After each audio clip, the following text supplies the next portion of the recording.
the championship, and she's also led them to the first game victory here in this best-of-7 game format. That's quite an accomplishment, Carolyn. Now, what is the secret of collegiate coaching? What do you need to have to be a good coach? I think to be a coach in general, you're so many things. You know, you're somebody who listens really well. You help them out with their problems. You got to make sure their studies are getting done. You're a parent. You also are, you're building up this athlete, so you have to make sure that they're, going through everything that's going to make them as strong as they can be on the lanes. I mean, you're just taking care of so many areas of building an all-around athlete and making sure that once they leave the lanes and their education, they're ready to tackle the world. So, it's a really hard job. Villas, one of those players that talked about her strikes to start this second game. Here's Megan Kelly, and she leaves the 10-pin standing. Maryland Eastern Shore started game 1 with 5 straight strikes. Fairleigh Dickinson fought back to get in the first game and then failed at the end of the first game. Ball hits just half pocket, leaves the 10-pin, and actually the 10 pins that Fairleigh Dickinson had left have been flat 10s. So the ball's just not quite coming around the corner as sharp as they need it. Now, I don't see these two lanes being that different because the girls have really played them the same. Kelly for her spare just sneaks it in.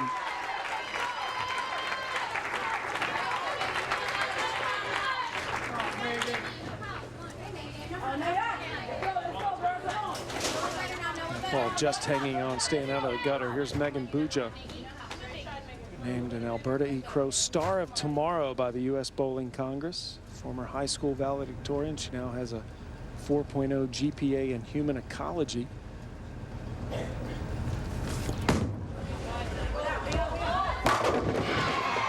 Back-to-back strikes for the Lady Hawks.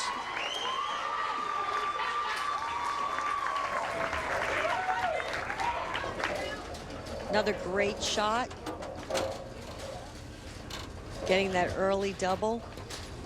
We kind of wondered what Maryland Eastern Shore would enter this championship with because they didn't bowl today, and Fairleigh Dickinson was so grooved, had the 7-game victory earlier today. This format's not about physicality, more so about mental exhaustion, right? Yeah, no, it can go either way. I mean, you bowled early this morning, but you still had that little break where you can mentally regroup. But honestly, after yesterday, having the day off and just mentally relaxing, being with your team, that's really probably what's really helping them be that strong coming out of the gate.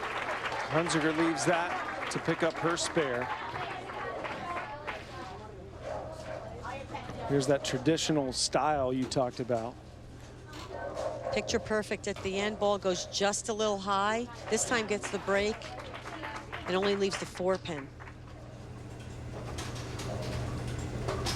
Her traditional game average this year right at 200.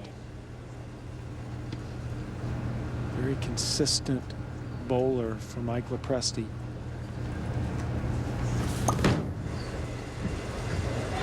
And as you would expect with her consistency, she picks up that spare. One of the keys to the Baker format, I mean, of course, everybody always wants to strike, but it's about filling frames. So whatever you leave, obviously, if it's spareable, you want to make sure that you make that spare. If you do leave the split, you have to get the wood because it's so important come that 10th frame, but it's about filling frames. So yes, you can be disappointed. Oh, I left the 4-pin. Oh, I left the 10-pin again. But you need to get up, regroup, and make the spare. I'm sure Christina Fromm's told her team that because they did an excellent job of filling those frames in the first game. Angie Ramirez.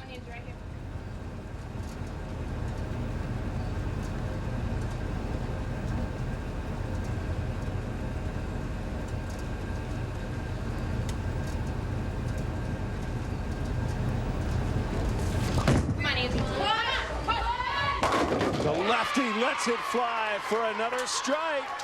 3 straight strikes for Maryland Eastern Shore. They began this match with 5 straight in the first game.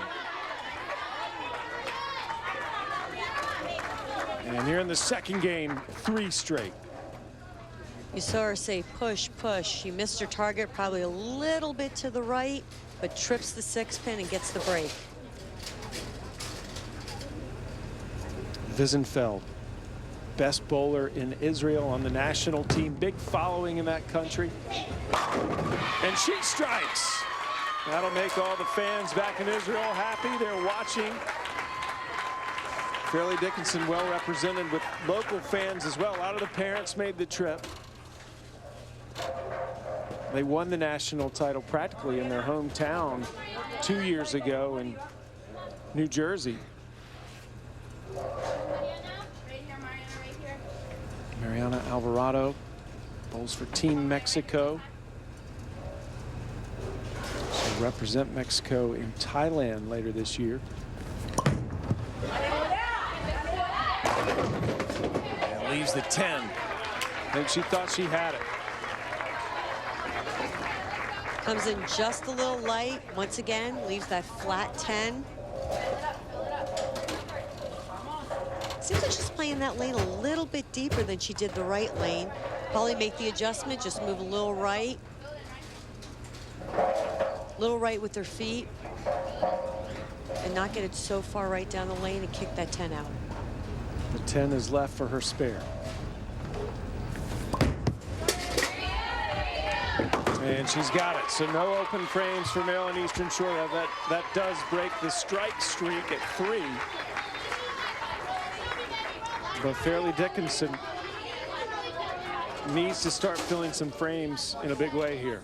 Jolie Carrillo, second team All-American. She's competed in 4 straight NCAA championships.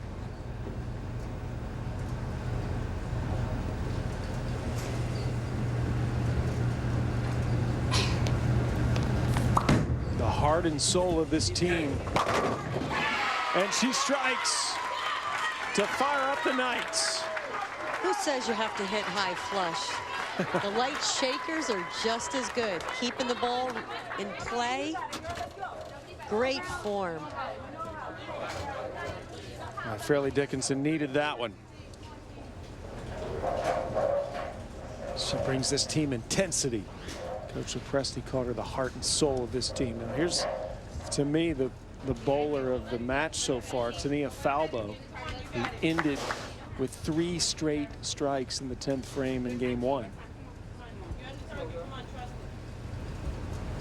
Third team All-American this year.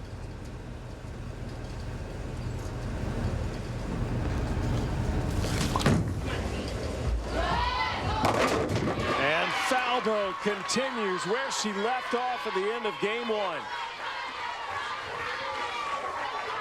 What a match so far. Neck and neck, once again, through 5. Never giving up the pocket and getting the pin action they need. Individually, she is rolling a very good match so far, but this is all about the team. And here's Danielle McEwen, who's really struggled so far, trying to get on the right track. And leaves that 10-pin again. She's on Team USA, though her age would still allow her to be on Junior Team USA. So that should give you an idea as to the normal level this young woman bowls at. Just a junior as well. She'll be back next year. Unbelievable. They all look 12 to me. I mean, you know, I just can't believe this much time has passed, but she's fantastic. She is definitely one of our I wanted to say up-and-coming stars. I mean, she's a star in her own right, but she has such a great future ahead of her, and she's going to make our country proud, that's for sure. Picks up the spare. So again, Maryland Eastern Shore is looking good to start the 2nd game. The Lady Hawks up by 11 pins as we head into the 6th. San Diego State Bowling Championship here inside the freeway lanes just north of Cleveland in Wickliffe, Ohio. I'm Sam Gore along with Hall of Famer Carolyn Dorn Ballard. As we see Paula Villas, the leadoff bowler for Maryland Eastern Shore, getting ready to try to continue Maryland Eastern Shore's successful run here tonight. She rolled a strike first frame of the 2nd game. And begging for another and gets it.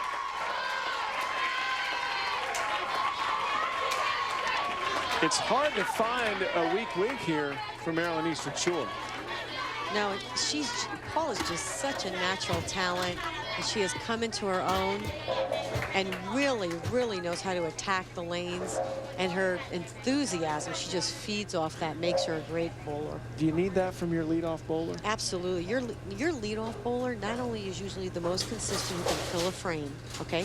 Maybe not the person who can strike the most, but it's the one that gets that team motivated. Here's Megan Kelly to lead off for Fairleigh Dickinson. And fortunate to just leave one.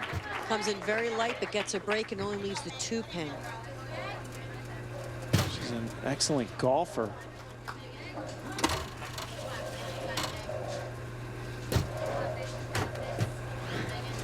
Shoots in the 70s in golf. She was also an excellent softball player. And that's a trait of Mike Lepresti's teams.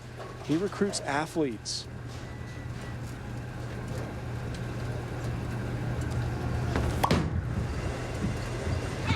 And she picks up that spare.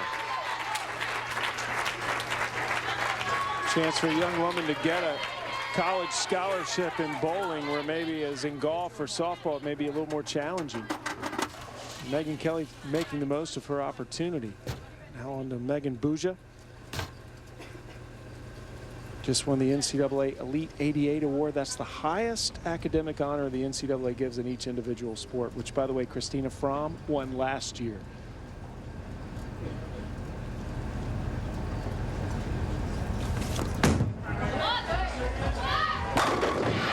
And she gets the strike.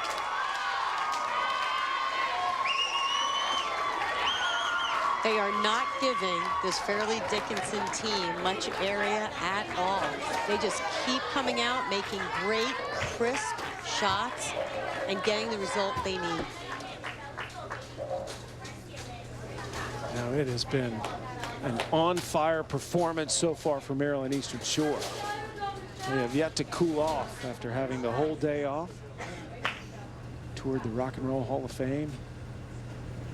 A little downtime. And have come out ready to bowl tonight. Michelle Hunziker trying to get it going here for Fairleigh Dickinson. And strikes.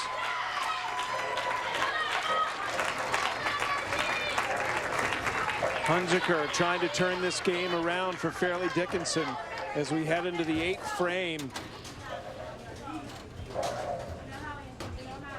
Playing the lane, playing this lane the same as she did the left lane, straight down that 9-10 board, perfect shot. So to the 3rd in the rotation now, Angie Ramirez.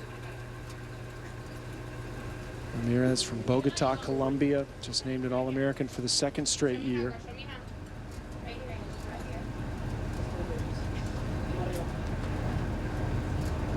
Teammate of Christina Fromm last year, now bowls for her this year.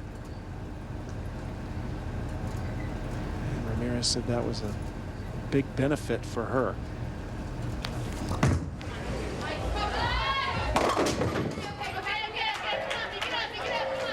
And you can hear her teammates saying, pick it up, pick it up. No open frames for Maryland Eastern Shore in this game. They don't want to start here. This is way right at target. Goes right through the.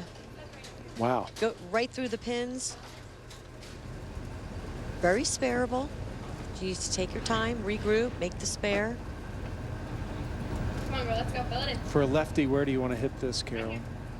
Anytime you have pins that are together, you want to make sure you get those first 2 pins, which would be the 2-4. Of course, I say that anything can happen, but the odds are in favor. She gets it. So Ramirez picks up the spare to keep Maryland Eastern Shore well in front.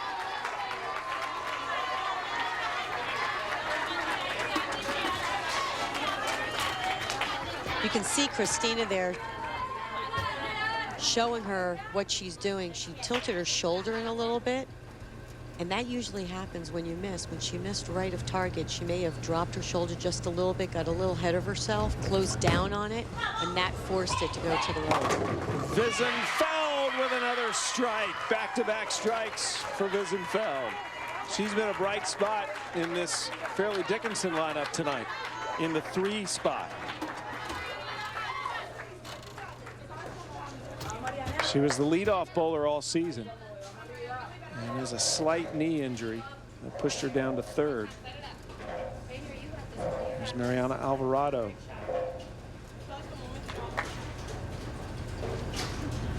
Foundation frame, getting ready to set up your anchor bowler.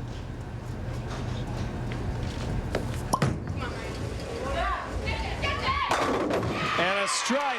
I guess that's a pretty good setup. It's the best you can do. What does that mean specifically, though, Carolyn, when you're setting up your anchor bowler? Well, a foundation frame is your 9th frame before the 10th, and that's you're setting them up to score the highest possible amount you can. So if you strike in the 9th and they strike on the 10th, that's the best you could do. So that's setting up your anchor bowler. Good explanation. Wouldn't it be nice to do that every frame? I feel like Maryland Eastern Shore's come pretty close. There's Jolie Carrillo for Fairleigh Dickinson.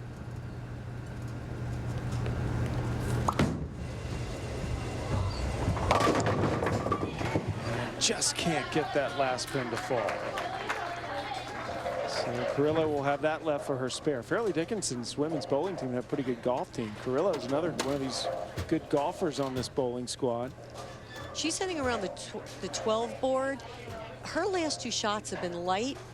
I think she needs to make a move to the right, maybe a 1-and-1, a parallel move, still keeping the same zone, but just catch a little bit more of the drive so her ball drives to the pins just a little bit harder.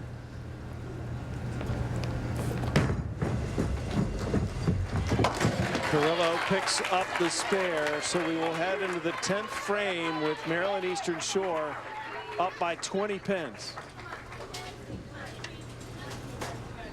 And Tania Falbo, she went last in the first game. Now will go first at 3 straight strikes to end game 1 and clinch the win for Maryland Eastern Shore. Once again, she's in that situation. She marks, they win the 2nd game. Player who loves this position, having all the pressure on her shoulders. Not every athlete does.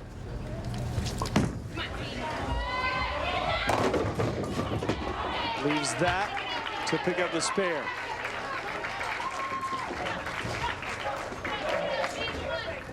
How'd that look to you, Carolyn? Seems like she got it in a little bit of where she had been playing, didn't get quite to the drive, so the ball didn't come back as hard as it had her last shot.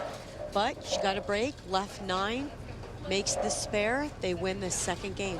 So, a very important pickup here for Falbo.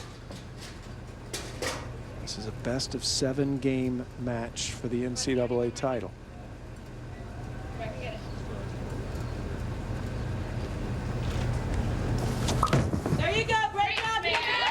Got it. So Falbo picks up the spare, and we'll have one more shot. Maryland Eastern Shore on the verge of a 2-0 lead in this NCAA championship. Halfway home.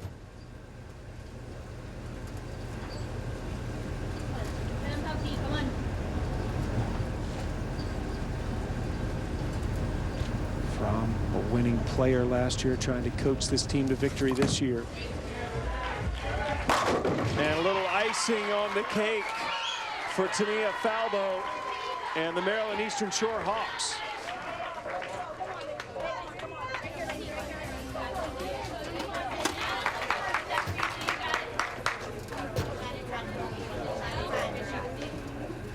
So Maryland Eastern Shore mathematically wraps up this 2nd game. We'll go ahead and take a break while Danielle McEwen rolls out the turn for Fairleigh Dickinson. Maryland Eastern Shore up 2-0.